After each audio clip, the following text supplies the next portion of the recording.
Last video में हम लोगों ने डिस्कस किया था relationship between the total and marginal production. आज इस वीडियो में हम लोग उसी टॉपिक को कंटिन्यू करेंगे। आज की वीडियो में हम लोग डिस्कस करेंगे relationship between the total and average production. ठीक है, जो हम लोग देखने वाले हैं again with the help of a table and a diagram. हम लोग एक शेड्यूल बना रहे हैं और शेड्यूल के बाद हम लोग उसी वैल्यू के बेसिस पे एक ग्राफ ड्रॉ करेंगे और उन दोनों से हम लोग रिलेशनशिप को डिस्कस करते हैं। तो चलिए फटाफट से शुरू करें। क्या है relation between the total and average production? तो टोटल और एवरेज प्रोडक्शन के बीच का जो पहला रिलेशनशिप है वो ये है कि जब भी टोटल प्रोडक्शन आपका इंक्रीज करेगा और अगर इंक्रीज करने का जो रेट है वो भी इंक्रीजिंग होगा तो जो एवरेज प्रोडक्शन है आपका वो भी क्या हो जाएगा, इंक्रीज करेगा। First relationship between TP and AP is when TP increases eight an increasing rate average production also increases. चलो इस रिलेशनशिप को हम लोग टेबल से देखेंगे एंड देन हम लोग डायग्राम में भी देखेंगे। आप लोग अगर देख रहे हैं, याद करें तो same table and same diagram हम लोगों ने लास्ट वीडियो में भी डिस्कस किया है और मैंने आपको बताया था कि वैल्यू इंक्रीज करेगा इंक्रीजिंग ऑर्डर में या डिक्रीजिंग ऑर्डर में इंक्रीज करने का क्या मतलब है। तो वो सारी चीजें हम लोगों ने फर्स्ट वीडियो में डिस्कस किया हुआ है। तो यहाँ पे हम लोग डायरेक्टली रिलेशनशिप को देखेंगे। जरा देखोगे यहाँ पे हमने वेरिएबल फैक्टर लिया हुआ है, टोटल प्रोडक्शन है एंड एवरेज प्रोडक्शन है। ठीक है, वेरिएबल फैक्टर है आपका 1 से लेकर 9 यूनिट तक टोटल प्रोडक्शन आर्बिट्ररी वैल्यू अपने मन से लिया है एंड एवरेज प्रोडक्शन जो है वो हमने टीपी की मदद से निकाला है फॉर्मूला का इस्तेमाल करते हुए। AP is equal to TP divided by QL. QL is the quantity of variable factor. ठीक है, और एपी को भी आप जब मल्टीप्लाई कर दोगे क्यूएल से देन आपको टीपी मिल जाएगा। तो टीपी का भी फॉर्मूला यही इस्तेमाल हो रखा है, एपी का ये है। अब जरा देखो क्या है, पहला रिलेशन है कि टीपी बढ़ना चाहिए इंक्रीजिंग ऑर्डर में और एपी जो है वो भी बढ़ना चाहिए। देखोगे ध्यान से 0 से लेकर के 4 यूनिट तक आपने जैसे जैसे यूनिट ऑफ वेरिएबल फैक्टर को इंक्रीज किया है 0 से लेकर 4 यूनिट तक आपको टोटल प्रोडक्शन भी इंक्रीज होता हुआ नजर आ रहा है, ये बढ़ रहा है। ओके देखो 0 से 2, 2 से 6, 6 से 12, 12 से 20, इट इज इंक्रीजेस। रेट का पता लगाना है हमें और उसके लिए हम डिफरेंस निकालेंगे सिंपली। 0 से 2 के बीच का डिफरेंस है 2, 2 से 6 के बीच का डिफरेंस है 4, 6 से 12 के बीच का डिफरेंस आता है 6 एंड 12 से 20 के बीच का डिफरेंस है 8। अब आप जरा देखो कि जब 0 से लेकर 4 यूनिट तक वेरिएबल फैक्टर को इंक्रीज किया गया यूनिट वाइज देन आपका टोटल प्रोडक्शन जो है वो इंक्रीज होता हुआ दिखा और उनके बीच का जब हमने डिफरेंस निकाला हुआ है तो आपको डिफरेंस भी इंक्रीज होता हुआ नजर आ रहा है। इसका मतलब है कि टोटल प्रोडक्शन इंक्रीज हो रहा है और इंक्रीज होने का रेट कैसा है, इंक्रीजिंग है। तो रिलेशनशिप कहता है कि अगर टोटल प्रोडक्शन इंक्रीजिंग ऑर्डर में इंक्रीज करेगा तो एवरेज प्रोडक्शन जो है वो आपका इंक्रीज होता है। जरा देखो 0 से लेकर 4 यूनिट तक टीपी का नेचर हमने देखा और 0 से 4 यूनिट तक जब आप अपने एवरेज प्रोडक्शन को देखते हो आपको वो भी इंक्रीज होता हुआ दिखाई दे रहा है। So the first relationship between TP AP is proved with the help of a schedule कि जब भी टोटल प्रोडक्शन इंक्रीज करेगा इंक्रीजिंग ऑर्डर में एवरेज प्रोडक्शन जो है आपका इंक्रीज होगा। अब सेम रिलेशनशिप को हम लोग ग्राफ में देखेंगे। यहाँ पे हमने इन्हीं वैल्यू की मदद से वैल्यूज की मदद से टीपी और एपी का कर्व जो है वो ड्रॉ किया हुआ है। आप देखोगे टीपी का कर्व का शेप कुछ इस तरह का आएगा और एपी का शेप जो है वो कुछ ऐसा बनेगा। अब देखना 0 से लेकर के 4 यूनिट तक एक्स एक्सिस पे आपका वेरिएबल फैक्टर है, वाई एक्सिस पे टोटल एंड एवरेज प्रोडक्शन हमने दोनों ड्रॉ किया हुआ है। अब 0 से 4 यूनिट तक आप देखोगे आपके टीपी का जो कर्व है वो अपवर्ड राइजिंग जा रहा है। ठीक है, इसका अपवर्ड राइजिंग जाना मतलब टोटल प्रोडक्शन बढ़ रहा है। इसका शेप पे अगर आप ध्यान दें तो ये थोड़ा इस शेप का है 0 से 4 यूनिट तक, यानी लगभग यहाँ तक। ठीक है, 0 से 4 यूनिट तक आपका टोटल प्रोडक्शन का कर्व अपवर्ड राइजिंग है और इसका शेप थोड़ा सा झुका हुआ है towards the x axis. It means कि टोटल प्रोडक्शन इंक्रीज कर रहा है और इंक्रीज होने का रेट कैसा है, इंक्रीजिंग है। और 0 से 4 यूनिट तक जब आप अपने एपी के कर्व को देखोगे तो आपको आपके एपी का कर्व 0 से 4 यूनिट तक यानी यहां तक ये आपको हल्का हल्का ऊपर जाता हुआ नजर आ रहा है। इसका मतलब है कि जो एवरेज प्रोडक्शन है वो इंक्रीज कर रहा है। सिंपल। तो पहला रिलेशनशिप यही है कि जब भी टोटल प्रोडक्शन इंक्रीज होगा इंक्रीजिंग ऑर्डर में, देन एवरेज प्रोडक्शन जो है वो इंक्रीज करेगा। फर्स्ट रिलेशन हमने टेबल से भी देख लिया और डायग्राम से भी देख लिया। अब चलो आते हैं हम लोग दूसरे रिलेशनशिप पर कि सेकेंड रिलेशन क्या है between the TP and AP. So the second relationship is कि when total production increases, total production जब इंक्रीज करेगा और अगर इंक्रीज करने का जो रेट है वो डिक्रीजिंग होगा तो जो एवरेज प्रोडक्शन है आपका वो डिक्रीज करेगा। Okay, second relationship is when TP increases eight A decreasing rate, average production decreases. चले इसे हम टेबल से प्रूव करेंगे कि क्या सच में ऐसा है। आप देखो 5 से लेकर क्या पूरा ही 9 यूनिट ले लो या आप 5 से लेकर 8 लो, ठीक है। 5 से 8 यूनिट तक आप देखोगे तो आपको जैसे जैसे आपने वेरिएबल फैक्टर को इंक्रीज किया है यूनिट वाइज, आपको 5 से 8 यूनिट तक आपका टोटल प्रोडक्शन जो है वो इंक्रीज होता हुआ नजर आ रहा है। 25 से 29, then 31, it is increases. Difference का हम पता लगाएंगे। 25 से 24 के बीच का डिफरेंस है, सॉरी 25 से 29 के बीच का डिफरेंस जो है वो है 4। 29 से 31 के बीच का डिफरेंस आ जाता है आपका कितना, 2। 31 से 31 के बीच का डिफरेंस है 0। जरा डिफरेंस पर गौर करें ना तो आपको देखने को मिलेगा कि 5 से 8 यूनिट तक हमने जैसे जैसे वेरिएबल फैक्टर को इंक्रीज किया है यूनिट वाइज, 5 से 8 यूनिट तक टोटल प्रोडक्शन इंक्रीज तो हो रहा है लेकिन उनके बीच का जो डिफरेंस है वो आपको घटता हुआ नजर आ रहा है। इसका मतलब है कि टोटल प्रोडक्शन इंक्रीज कर रहा है और इंक्रीज होने का रेट कैसा है, डिक्रीजिंग है। और आप 5 से 8 यूनिट तक अगर अपने एवरेज प्रोडक्शन की तरफ देखें तो आपको एपी भी डिक्रीज होता हुआ नजर आएगा। पहले 5 है, देन 4.8 घटा, फिर 4.4, फिर 3.8, it is decreases. So the second relationship between TP and AP is when total production increases at a decreasing rate, average production decreases. चलें इस रिलेशनशिप को ग्राफ में देखेंगे। आप देख लो 4 से लेकर के आप 8 यूनिट तक चलो, देन 4 से 8 यूनिट तक हमने यूनिट वाइज वेरिएबल फैक्टर को इंक्रीज किया हुआ है एक्स एक्सिस पर। आपको टीपी का कर्व अपवर्ड राइजिंग नजर आ रहा है।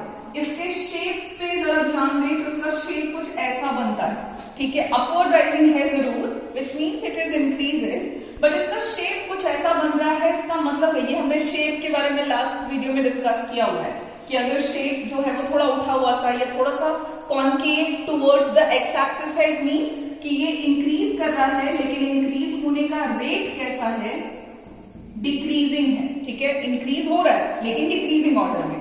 और आप 4 से 8 यूनिट तक अपने एपी के कर्व को देखोगे तो ये स्लाइटली डाउनवर्ड हो रहा है, थोड़ा थोड़ा ये नीचे की तरफ जा रहा है। इट मींस दैट कि एवरेज प्रोडक्शन जो है वो आपका डिक्रीज कर रहा है। So second relationship is between TP and AP. जब भी टोटल प्रोडक्शन इंक्रीज होगा, इंक्रीज होने का रेट डिक्रीजिंग होगा, आपका जो एवरेज प्रोडक्शन है वो क्या होगा, डिक्रीज करेगा। तो सेकेंड रिलेशनशिप भी हमने देखा टेबल और डायग्राम से। अब आ जाते हैं थर्ड और लास्ट और सबसे सिंपल रिलेशन पर। वो ये है कि जो टोटल प्रोडक्शन है वो आपका हमेशा पॉजिटिव होगा। टोटल प्रोडक्शन का वैल्यू कभी 0 नहीं दिखेगा आपको और कभी भी नेगेटिव, चूंकि 0 ही नहीं होगा तो नेगेटिव का सवाल नहीं उठता है, तो ये कभी भी नेगेटिव या 0 नहीं होगा, it is always be positive. But और इस वजह से जो एवरेज प्रोडक्शन है आपका ये भी हमेशा क्या होगा, पॉजिटिव होगा।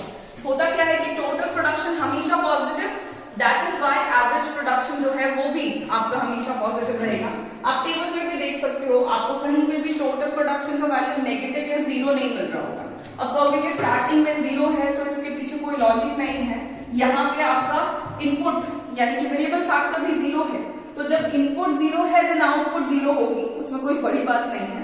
लेकिन अगर इनपुट लगाया हुआ है प्रोडक्शन के प्रोसेस में और कह रहे हैं कि क्या इनपुट लगाने के बाद आउटपुट 0 हो सकता है, तो ये नहीं हो सकता है। आप अगर कुछ ना कुछ फैक्टर का इस्तेमाल करोगे प्रोडक्शन के प्रोसेस में, देन आउटपुट आपका कुछ ना कुछ प्रोड्यूस होगा जरूर। ऐसा कभी नहीं होगा कि इनपुट लगाया हुआ है एंड प्रोडक्शन जो है वो 0 हो रहा है, ऐसा कभी नहीं होता।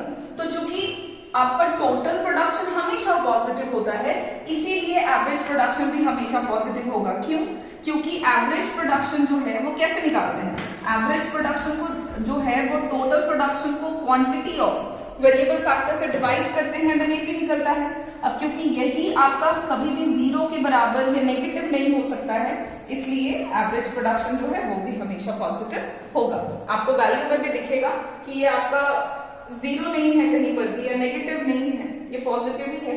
ग्राफ वाइज भी देख सकते हो, टीपी का कर्व आपका अपवर्ड राइजिंग है, यहाँ से आपका डाउनवर्ड होने लगा है, लेकिन ये डाउनवर्ड आते आते आते आते सोच रहे हैं आप कि अगर वेरिएबल फैक्टर को इंक्रीज करते जाएंगे और ये डिक्रीज होते होते एक्स एक्सिस को कट करके नीचे आ जाएगा, तो ऐसा कभी नहीं होगा। ठीक है, इतना टोटल प्रोडक्शन डाउनवर्ड करने की नौबत ही नहीं आएगी, वेरिएबल फैक्टर को इतना बढ़ाया ही नहीं जाएगा कि टोटल प्रोडक्शन 0 होके नेगेटिव हो जाए। और एपी का भी जो कर्व है वो आपको डाउनवर्ड दिख रहा है, लेकिन अगर थोड़ा और बढ़ाया तो ये आपका बिल्कुल एक्स एक्सिस के पैरेलल हो सकता है, बहुत ही कम डिफरेंस के साथ हो सकता है। लेकिन कभी भी सोचोगे कि एपी का कर्व एक्स एक्सिस को काटते हुए नीचे उतर जाए, तो ये कभी नहीं होगा, क्योंकि ये दोनों का जो वैल्यू है ये हमेशा पॉजिटिव होगा। लॉजिक वाइज भी सोच सकते हो कि इनपुट को लगा करके कभी भी प्रोड्यूसर ऐसा नहीं करेगा कि वो इनपुट लगा रहा है एंड आउटपुट का प्रोडक्शन वो 0 कर रहा है। इतना समझदार प्रोड्यूसर अभी तक नहीं पाया गया है, तो ये नहीं होगा। ठीक है, सो हमने रिलेशन देखा हुआ है टोटल एंड एवरेज प्रोडक्शन के बीच में, 3 पॉइंट्स में है, बहुत सिंपल। चलो फटाफट से रिवीजन करेंगे, याद भी हो जाएगा लगे हाथ। सो पहला रिलेशन कहता है कि टीपी बढ़ेगा इंक्रीजिंग ऑर्डर में, एपी जो है वो भी इंक्रीज करेगा। सेकेंड रिलेशन है कि अगर टीपी बढ़ेगा डिक्रीजिंग ऑर्डर में, एवरेज प्रोडक्शन भी डिक्रीज करेगा। और थर्ड रिलेशन है कि टीपी हमेशा पॉजिटिव होगा, that is why average production जो है आपका वो भी हमेशा पॉजिटिव रहेगा। अब इसके आगे हम लोग नेक्स्ट रिलेशन पर चलेंगे, जो कि देखेंगे एवरेज एंड मार्जिनल प्रोडक्शन के बीच में। तो नेक्स्ट हम लोग बात करेंगे एवरेज एंड मार्जिनल प्रोडक्शन के बीच में रिलेशनशिप। एवरेज एंड मार्जिनल किस तरह से एक दूसरे से रिलेटेड है, हम लोग वो डिस्कस करेंगे with the help of these points and again एक शेड्यूल ड्रॉ करेंगे एंड ग्राफ की मदद से समझेंगे। ठीक है, सबसे पहले हम लोग पहला रिलेशन डिस्कस करते हैं। क्या है एवरेज एंड मार्जिनल प्रोडक्शन के बीच का रिलेशनशिप। तो देखो, सबसे पहले क्या होता है कि जहां पर भी एवरेज प्रोडक्शन या जब भी एवरेज प्रोडक्शन आपको इंक्रीज होता हुआ नजर आएगा, देन मार्जिनल प्रोडक्शन जो है वो एवरेज प्रोडक्शन से ग्रेटर देन होगा, बड़ा होगा। ऐसा क्यों होता है तो जरा समझ लोगे। रिलेशनशिप कहता है कि अगर एवरेज प्रोडक्शन इंक्रीज करता है तो इस केस में एवरेज प्रोडक्शन जो है वो मार्जिनल प्रोडक्शन से छोटा होगा, या इसको दूसरी तरह से कह सकते हैं कि मार्जिनल एवरेज प्रोडक्शन से बड़ा होगा। ऐसा क्यों होता है तो वो समझिएगा कि होता क्या है कि जब भी एवरेज प्रोडक्शन इंक्रीज करता है तो जो मार्जिनल प्रोडक्शन है आपका वो भी इंक्रीज करता है। दोनों के बीच का रिलेशन कुछ ऐसा है कि अगर एवरेज प्रोडक्शन इंक्रीज करेगा तो जो मार्जिनल प्रोडक्शन है वो भी इंक्रीज करेगा, लेकिन जो इंक्रीज होने का रेट है, मतलब बढ़ेंगे दोनों, लेकिन बढ़ने की जो दर है, इंक्रीज होने का जो रेट है, वो मार्जिनल प्रोडक्शन का एवरेज प्रोडक्शन से ज्यादा होता है। मार्जिनल प्रोडक्शन ज्यादा तेजी से इंक्रीज करता है as compared to average production. So इस केस में आपका जो मार्जिनल प्रोडक्शन है वो एवरेज प्रोडक्शन से बड़ा हो जाता है। दो चीजें बढ़ रही हैं और दोनों में से दूसरी जो है वो पहले से ज्यादा तेजी से बढ़ रही है, तो इस केस में दूसरी जो है वो पहले से बड़ी हो जाएगी। इसको आप जैसे भी समझे, जो भी एग्जाम्पल मान के चले आप, समझ आएगा आपको कि जब भी एवरेज प्रोडक्शन इंक्रीज करता है तो एवरेज मार्जिनल से छोटा होता है। ऐसा इसीलिए क्योंकि बढ़ते हैं तो दोनों साथ में बढ़ते हैं, लेकिन बढ़ने की जो दर है मार्जिनल की वो एवरेज से ज्यादा होती है, इसी वजह से एवरेज मार्जिनल से छोटा हो जाता है। अब इस रिलेशनशिप को हम लोग टेबल में देखेंगे। अब देखो 0 to 4 यूनिट तक वेरिएबल फैक्टर के यूनिट को इंक्रीज किया है, 0 से 4 यूनिट तक आपको एवरेज प्रोडक्शन इंक्रीज होता हुआ नजर आ रहा होगा। आप जब 0 से 4 यूनिट तक अपने मार्जिनल प्रोडक्शन को देखोगे, आपको वो भी इंक्रीज होता हुआ नजर आ रहा है। ठीक है, तो बढ़ रहे हैं, तो मैंने कहा था जैसे पहले कि बढ़ेंगे तो दोनों साथ में बढ़ेंगे, और रिलेशन ये है कि जिस दर से एवरेज बढ़ता है, मार्जिनल का जो इंक्रीज होने का रेट है वो हमेशा ज्यादा होता है। जरा देख लो, जब ये 2 है देन ये भी 2 है, जब ये 2 से 3 हुआ तब तक मार्जिनल 2 से 4 हो गया, जब एवरेज 3 से 4 बढ़ा है मार्जिनल 4 से 6 बढ़ गया, और जब एवरेज 4 से 5 बढ़ा हुआ है मार्जिनल 6 से 8 बढ़ गया। मतलब इंक्रीज तो दोनों हो रहे हैं, लेकिन ज्यादा तेजी से कौन बढ़ रहा है, तो मार्जिनल है। इसलिए यहाँ पे मार्जिनल प्रोडक्शन एवरेज प्रोडक्शन से ग्रेटर देन है। सेम रिलेशनशिप को हम लोग ग्राफ में देखेंगे। आप 0 से 4 यूनिट तक देखोगे तो आपको एपी का जो कर्व है वो अपवर्ड राइजिंग नजर आएगा। आप 0 से 4 यूनिट तक मार्जिनल प्रोडक्शन को देखोगे तो आपको एमपी का जो कर्व है वो भी अपवर्ड राइजिंग नजर आएगा। लेकिन यहां पर देखना कि मार्जिनल का जो कर्व है वो एवरेज के कर्व के ऊपर है। इसका मतलब है कि जब एवरेज प्रोडक्शन इंक्रीज करता है तो मार्जिनल भी इंक्रीज करता है, क्योंकि ये ज्यादा तेजी से बढ़ रहा है, इसलिए एमपी का कर्व एपी के कर्व के ऊपर है, और यहाँ पे मार्जिनल एवरेज प्रोडक्शन से ग्रेटर देन है। तो हमारा पहला रिलेशन हो गया कि जब भी एवरेज प्रोडक्शन इंक्रीज होगा, मार्जिनल प्रोडक्शन जो है वो एवरेज प्रोडक्शन से ग्रेटर देन होगा। Second relationship between AP MP is कि जब भी एवरेज प्रोडक्शन डिक्रीज करता है तो जो मार्जिनल प्रोडक्शन है वो एवरेज प्रोडक्शन से छोटा हो जाता है। अब ऐसा क्यों होता है, तो अगेन इसको समझ लो कि होता क्या है कि जब भी एवरेज प्रोडक्शन घटता है तो रिलेशनशिप ये है कि एवरेज उस केस में मार्जिनल प्रोडक्शन से बड़ा हो जाता है। ऐसा क्यों होता है, तो ये समझिएगा। होता क्या है कि जब भी एवरेज प्रोडक्शन डिक्रीज करता है तो जो मार्जिनल प्रोडक्शन है वो भी डिक्रीज करता है। दोनों के बीच का रिलेशन कुछ ऐसा है कि एपी जो काम करता है एमपी भी वही काम करता है। ठीक है, कहने का मतलब हुआ कि अगर एवरेज प्रोडक्शन बढ़ रहा है तो मार्जिनल प्रोडक्शन भी बढ़ेगा, एवरेज प्रोडक्शन अगर घट रहा है तो मार्जिनल प्रोडक्शन भी घटेगा। बट रिलेशन ये है कि एवरेज प्रोडक्शन जब डिक्रीज करता है तो मार्जिनल प्रोडक्शन भी डिक्रीज करता है, लेकिन घटने की जो दर है कि किस रेट से घट रहा है, तो अगेन डिक्रीज होने का जो रेट है वो मार्जिनल का एवरेज से ज्यादा होता है।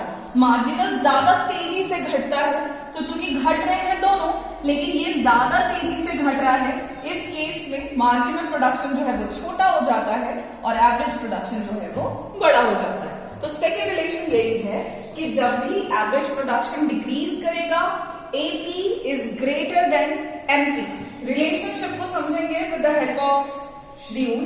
अब देखो 5 से लेकर के 8 यूनिट तक देखना, तो 5 से 8 यूनिट तक आपने वेरिएबल फैक्टर की यूनिट को बढ़ाया हुआ है।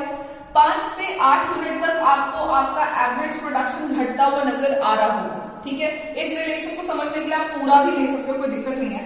5 से 9 यूनिट तक आप देखो, पूरा देखो। ठीक है, 5 से 9 यूनिट तक हमने वेरिएबल फैक्टर इंक्रीज किया, 5 से 9 यूनिट तक एवरेज प्रोडक्शन डिक्रीज हो रहा है। आप देखोगे 5 से 9 यूनिट तक मार्जिनल प्रोडक्शन को आपको वो भी डिक्रीज होता हुआ नजर आएगा, ये भी घट रहा है। दोनों को कंपेयर करते हैं कि ज्यादा तेजी से कौन घट रहा है। देखोगे जब ये 5 है, मार्जिनल भी 5 है, जब ये 5 से डिक्रीज होके 4.8 हुआ तब तक मार्जिनल 5 से डिक्रीज होके 4 हो गया। जब ये 4.8 से घट के 4.4 हुआ है, मार्जिनल 4 से घट के 2 हो चुका है, और जब ये 4.4 से डिक्रीज होके 3.9 हुआ, मार्जिनल 2 से घट के 0 हो चुका है, और 3.9 से जब एवरेज प्रोडक्शन घट के 3.1 हुआ है तब तो मार्जिनल ने हद ही कर दी। ये घटते घटते नेगेटिव हो चुका है। मतलब देखो घट रहे हैं दोनों, लेकिन अगर कंपेयर करके देखोगे तो मार्जिनल ज्यादा तेजी से घट रहा है, तो क्योंकि ये यहाँ धीरे धीरे डिक्रीज हो रहा है, तो अगर आप देखो दोनों में से ग्रेटर देन कौन है यहाँ पर, तो यहाँ पे एवरेज प्रोडक्शन मार्जिनल प्रोडक्शन से आपको ज्यादा बड़ा दिखेगा। और यही रिलेशनशिप भी हमारा कहता है कि एपी डिक्रीज करेगा तो एपी ग्रेटर देन होगा मार्जिनल प्रोडक्शन से। क्यों? क्योंकि मार्जिनल प्रोडक्शन ज्यादा तेजी से डिक्रीज करता है। सेम रिलेशनशिप को समझते हैं ग्राफ से। आप 4 से लेकर के पूरा 9 यूनिट तक देख लो, तो 4 to 9 यूनिट में आपको एपी का जो कर्व है वो धीरे धीरे स्लाइटली डाउनवर्ड नजर आ रहा है, मतलब एपी घट रहा है, ये पक्की बात है। 4 से 9 यूनिट तक एमपी का कर्व देखोगे तो ये भी डाउनवर्ड है, विच मीन्स मार्जिनल प्रोडक्शन भी घट रहा है। लेकिन यहां पे देखोगे तो एवरेज प्रोडक्शन का कर्व मार्जिनल प्रोडक्शन के कर्व के ऊपर है। इसका मतलब है कि एवरेज प्रोडक्शन यहाँ पे ग्रेटर देन है मार्जिनल प्रोडक्शन से। सेकेंड रिलेशन हमारा यही है कि अगर एपी घटेगा तो AP is greater than MP. अब आते हैं हमारे तीसरे रिलेशनशिप पर, वो ये है कि एवरेज प्रोडक्शन जहां पर भी अपने मैक्सिमम पॉइंट को रीच करता है, जहां पर भी वो मैक्सिमम होता है, उसी पॉइंट पर एवरेज एंड मार्जिनल एक दूसरे के बराबर हो जाते हैं। थर्ड रिलेशन हमारा ये कहता है कि अगर एवरेज प्रोडक्शन मैक्सिमम होगा तो जिस पॉइंट पर मैक्सिमम होगा मार्जिनल एवरेज के बराबर हो जाएगा। इसको आप देख लो टेबल में। टेबल में अगर आप देखें तो आपको एवरेज प्रोडक्शन का मैक्सिमम वैल्यू, जितना भी वैल्यू लिखा हुआ है उसमें से मैक्सिमम आपको वैल्यू दिख रहा है 5, जो कि 2 जगह पर है, 4 यूनिट पर भी है और 5th यूनिट पर भी है। अब सवाल है कि कहां पर मैक्सिमम है एवरेज, तो क्योंकि आप देखोगे तो 5th यूनिट पर आपका एवरेज प्रोडक्शन 5 है और 5वें यूनिट पर ही अगर आप देखोगे तो आपको आपका मार्जिनल भी 5 नजर आ रहा है। इसका मतलब है कि जहां पर ये दोनों बराबर हुए वही पॉइंट एवरेज प्रोडक्शन का मैक्सिमम पॉइंट कंसिडर होगा, और जहां पर भी एवरेज प्रोडक्शन मैक्सिमम, वहां पे एवरेज और मार्जिनल एक दूसरे के बराबर होंगे। तो आप इसको ऐसे भी समझ सकते हो कि एवरेज जहां मैक्सिमम, मार्जिनल और एवरेज वहीं बराबर। और अगर सवाल है कि एवरेज प्रोडक्शन मैक्सिमम कौन से पॉइंट पर होगा, तो एवरेज प्रोडक्शन मैक्सिमम उसी पॉइंट पर होगा जिस पॉइंट पर एवरेज और मार्जिनल एक दूसरे के बराबर हो जाते हैं। आप इसको दोनों तरीकों से समझोगे, दोनों ही जवाब है एक दूसरे सवाल के। अब इस रिलेशनशिप को अगर आप ग्राफ में देखना चाहो तो देखोगे 5th यूनिट पर अगर आप ध्यान से देखें तो एपी का कर्व आपको लाइक कंपैरेटिवली मैक्सिमम या हाईएस्ट पॉइंट पर दिख रहा है, और इसी पॉइंट पर मार्जिनल का जो कर्व है उसने एवरेज के कर्व को कट किया है, इंटरसेक्ट किया है। इसका मतलब है कि मार्जिनल यहाँ पर इक्वल है एवरेज प्रोडक्शन के। सो जहां पर भी average production maximum, marginal production वहां पर एवरेज के बराबर हो जाएगी। ये 3 रिलेशनशिप है एवरेज और मार्जिनल प्रोडक्शन के बीच में। एक और रिलेशन है, उसको आप समझ लो। एवरेज प्रोडक्शन और मार्जिनल का लास्ट रिलेशन कहता है कि एवरेज प्रोडक्शन जो है वो हमेशा पॉजिटिव होगा। हमने अभी डिस्कस किया है कि क्यों होगा, क्योंकि एवरेज डिपेंड कर रहा है टीपी पे, और टोटल प्रोडक्शन जो है वो कभी भी 0 नहीं हो सकता है। That is why average production always be positive. अब क्योंकि एवरेज हमेशा पॉजिटिव होता है, लेकिन अगर आप बात करो कि क्या मार्जिनल प्रोडक्शन भी हमेशा पॉजिटिव होगा, तो नहीं। मार्जिनल प्रोडक्शन जो है वो पॉजिटिव भी हो सकता है, नेगेटिव भी हो सकता है और 0 भी हो सकता है। और ये चीज आपको क्लियरली टेबल में और ग्राफ में नजर आएगी। टेबल में देखने पर एवरेज का वैल्यू हमें कहीं भी 0 या नेगेटिव नहीं मिल रहा है, ओके।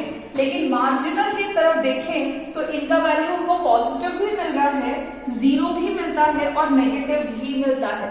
तो average always be positive, average production always be positive, but the marginal production can be positive, negative और 0। ग्राफ में देखोगे तो एपी का कर्व आपको एक्स एक्सिस के लिए ऊपर ही नजर आ रहा है। ये एक्स एक्सिस को कट नहीं कर रहा, टच नहीं कर रहा, उसको इंटरसेक्ट करके नीचे नहीं आ रहा, उसके ऊपर ही है। बट मार्जिनल का कर्व आपको ऊपर भी नजर आ रहा है, एक्स एक्सिस को ये काटता हुआ भी नजर आ रहा है और काट कर ही एक्स एक्सिस के नीचे भी नजर आ रहा है। इसका मतलब है कि मार्जिनल पॉजिटिव भी है, 0 भी हो सकता है और नेगेटिव भी, बट एवरेज प्रोडक्शन ऑलवेज भी पॉजिटिव। ये थे हमारे 4 पॉइंट्स में relationship between average and marginal production. एक बार फटाफट से हम लोग इसको रिवाइज कर लेंगे ताकि हमें याद हो जाए। सो रिलेशनशिप है एपी और एमपी के बीच में। पहला रिलेशन, अगर एवरेज प्रोडक्शन इंक्रीज करेगा तो मार्जिनल प्रोडक्शन एवरेज प्रोडक्शन से बड़ा होगा, ग्रेटर देन होगा। सेकेंड रिलेशन, अगर एवरेज प्रोडक्शन डिक्रीज करेगा तो मार्जिनल प्रोडक्शन एवरेज प्रोडक्शन से छोटा होगा।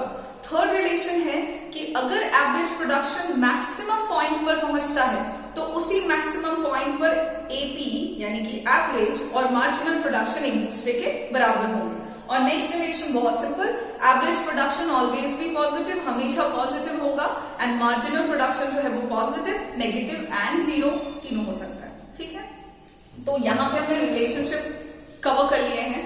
यहां तक हमने ऑलमोस्ट जितने भी बेसिक्स थे वो कंप्लीट किए हुए हैं। अब हम लोग लॉस पढ़ेंगे। ठीक है, जो लॉ हम लोगों ने स्टार्टिंग में फर्स्ट वीडियो में डिस्कस किया था कि हमें दो तरह के लॉ पढ़ने हैं, short run law and long run law.